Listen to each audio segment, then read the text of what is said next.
अरफान हाशमी साहब, आप तो हम तो हमारे नज़दीक एक मेहनती और ज़हीन और वेल कनेक्टेड जर्नलिस्ट हैं। We are proud of a Pakistani origin journalist working in UK. Having said this, आपके जो मुखालफ हैं, एक और चैनल वाले एक शाह नामी शख्स है, और फिर यहाँ एक वज़ीर साहब आए हैं, और कई और हैं कि जी ये झूठ है, ये झूठ का पुलंदा है, ये तो डेली मेल भी गलत है, हमारे खिलाफ ना तो कोई जुर्माने हुए हैं, ये गढ़ के चीज़ें बताई जा रही हैं। तो आप क्या समझते हैं ये डिटाई जो है, ये जो इस बिल्कुल व्हाट इज दिस? कभी वो कहते हैं इमरान खान को जख्म नहीं हुए, कभी कहते हैं ये केस झूठा है। जी सर, मैं आपको एक बात बताऊं, मैंने जब ये मरी मौलवी साहब ने कहा था ना कि हमने अपना जवाब दे दिया, उन्होंने जवाब दे दिया, तो फिर कुछ हुए ना करो कि जुर्माना की गलत हुआ है। फिर से भी पूछा जाए कि 13 तारीख को आपको अदालत क्यों कह रही है कि जवाब जमा कराओ, नहीं तो हम खारिज कर देंगे। जो साहब सबसे अहम जुमला ये पाकिस्तान के अवाम को बताना और अदालती निजाम को बताना बड़ा जरूरी है। जस्टिस निकलन उसने मैथ्यू निकलन ने क्या कहा जब ये कहते थे ना कि वजीर आजम साहब हैं, बहुत मसरूफ होते हैं और पाकिस्तान से बाहर आना बड़ा मसला होगा। मैं आपको बताया तो कब होने क्या जा रहा है। जज ने ये कहा कि in this court room the prime minister is a Clement like anyone else. ये मेरी अदालत है, यहाँ पे जज जो प्राइम मिनिस्टर है उसकी भी एक ऐसी हैसियत है जो आम साइलिन की है। 13 तारीख को अगर जो सब जवाब नहीं आता, इसको खारिज कर दिया जाएगा, नंबर 1। और अगर जवाब आ गया जिसको अदालत जो है वो एक्सेप्ट कर लेती है, जिसका आपने हवाला भी दिया कि कुछ लोग कह रहे हैं कि नहीं जी ऐसा नहीं ऐसा हुआ है, तो फिर ये 13 तारीख क्यों दी गई है अगर वाकई जवाब जो है वो आ चुका था इनकी तरफ से। फिर ये भी अहम है कि अगर जवाब शहबाज शरीफ उनके वकील दे देते हैं तो फिर इसकी प्री जो हियरिंग होगी, ट्रायल हियरिंग होगी और प्रेस मैनेजमेंट कॉन्फ्रेंस होगी। उसमें शहबाज शरीफ को बरतानिया की अदालत के कटहरे में खड़े होकर डेली मेल के वकीलों का सवालात का सामना होगा, क्रॉस एग्जामिन किया जाएगा और फिर उनसे ही पूछा जाएगा। मैंने थोड़ी सी इस पे पूछा लोगों से कि उसमें क्या है। एविडेंसेस के अंदर बैंक ट्रांजैक्शंस हैं, बरतानवी जो मनी एक्सचेंज थी उसका जिक्र है, पाकिस्तान में जो बैंक ट्रांजैक्शंस इनके फैमिली के अकाउंट्स में होते रही हैं उसका हवाला है। तो फिर एक ही तरीका चॉइस साहब, अगर ये कह दें कि ट्रांजैक्शन जाली इन्होंने तैयार की है या बैंक स्टेटमेंट जाली तैयार की है, इसके अलावा किसने जाली की थी ने? अरफान हाशमी ने या गुलाम ने? लेकिन सवाल वैसे इरफान ये बात तो सही है ना, हमारे जो मोहतरम प्यारे जो शहबाज शरीफ साहब हैं वो कह तो सही रहे हैं कि एटमी हमला है। जब उनको वहाँ पे खड़ा कर देंगे, वहाँ पे डॉग के अंदर उनके सवालों जवाब होगा, वहाँ पे वो पाकिस्तान की अदालतें तो है कोई नहीं है, तो वहाँ पे जवाब देने पड़ेंगे। दोबारा आपको सुनवाते हैं कि किस तरह कहा जो है शहबाज साहब ने कि ये एटमी हमला है।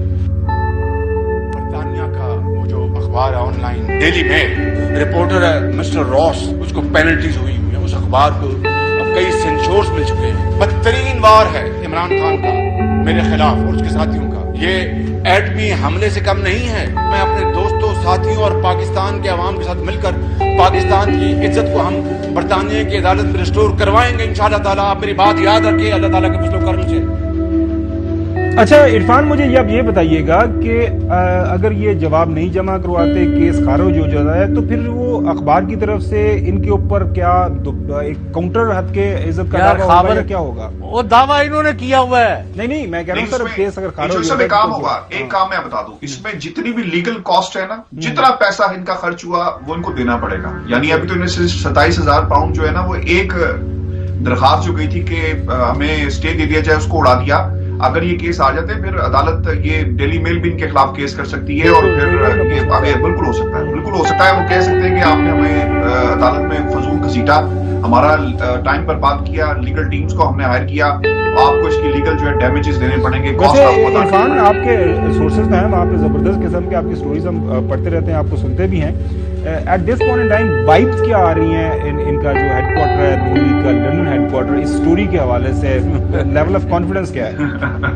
सर इन्होंने अपना स्टे जो था वो एक्सटेंड कर दिया, वकीलों से राब्ते हो रहे हैं। मेरी जो इतलात है उसके मुताबिक बाकायदा एक सिटिंग भी हुई और आइंदा का लायमल, क्योंकि उन्होंने कहा है कि आपको पहले तो पैसे देना, कंपनी ने कहा कि पहले तो आपको पैसे देने पड़ेंगे और तारीख उसमें लिखी है कि पैसे आएंगे कहाँ से, किस तरह पैसे अदा करने हैं, तो उसका एक मैकेनिज्म तय किया जाएगा और फिर उसके बाद इसलिए उनके भी। और अब अदालत में जवाब क्या देना है ये बड़ा ही आपको याद रखना चाहिए, क्योंकि कानूनी जो प्रोसीजर्स है पाकिस्तान से थोड़ी सी जरा मुख्तलिफ होती है। एक रिप्लाई जो है वो बार बार दिया जा रहा था लेकिन उसको एंटरटेन नहीं किया गया। 50 नुक्ते उठाए गए हैं डेविड रोज के उस जवाब के अंदर के ये एविडेंस है, इन्हें पॉइंट वाइज उसका रिवर्टल देना है। अगर अदालत 13 तारीख को जो रिवर्टल पॉइंट वाइज जमा करवाते हैं, अगर वो एक्सेप्ट कर लेते हैं तो फिर केस आगे चलेगा। लेकिन मुझे नहीं लगता कि रिवर्टल जो है वो इतना आसान होगा, क्योंकि अब तक कार्टर एंड रक हाँ, अगर कुछ ना कुछ होता तो जरूर कुछ ना कुछ जमा हो चुका होता। तो चौधरी साहब इसका जी जी जी आपने एक बात नोट की हो कि इन्होंने टाइम बाय किया है। 2 साल में इन्होंने पॉलिटिकली एक नैरेटिव डेवलप किया ना। आप याद होगा शहबाज बाहर निकले थे तो उन्होंने एक जुमला कहा था कि कहाँ गया वो डेविड रोज, आज हमने उस पर मुकदमा कर दिया। ये मुकदमा काश ये हसन नवाज वाली जो इससे पहले डेली मेल की स्टोरी थी ना उसमें भी करते हैं, जिसमें कहा गया था कि 6 प्रॉपर्टीज हैं और सारा इसे टाइम बाय करने के लिए किया गया था। अब ये देखना ये कि 13 तारीख को रिवर्टल को एक्सेप्ट अदालत करती है या नहीं करती। अगर नहीं करती तो sir they won't be any case. Chaudhary साहब ਇਹਦਾ मतलब है कि चौधरी साहब इसका मतलब है को ताप ਜਿਹੜਾ ਚੜਿਆ ਹੈ ਉਹ ਤਾਪ ਸਹੀ ਚੜਿਆ, ਕੋਈ ਐਵੇਂ ਨਹੀਂ ਚੜਿਆ। No, it was very glaring and naked blatant case है, ओपन एंड शट। असल में यानी हम एक गेस्ट की लिस्ट देंगे कल, जिनके पास इनके कुछ और बहुत बड़े एविडेंस जो है वो पीटीआई वालों के हाथ आ गए हैं। अगर वो गेस्ट कल आ जाते हैं शो में तो हम उनके ज़ुबानी ही आपको सुना देंगे कि कौन कौन से इनके अकाउंट जो है वो यूके में मजीद पकड़े गए थे। जी इरफान, बहुत शुक्रिया वक्त देने के लिए।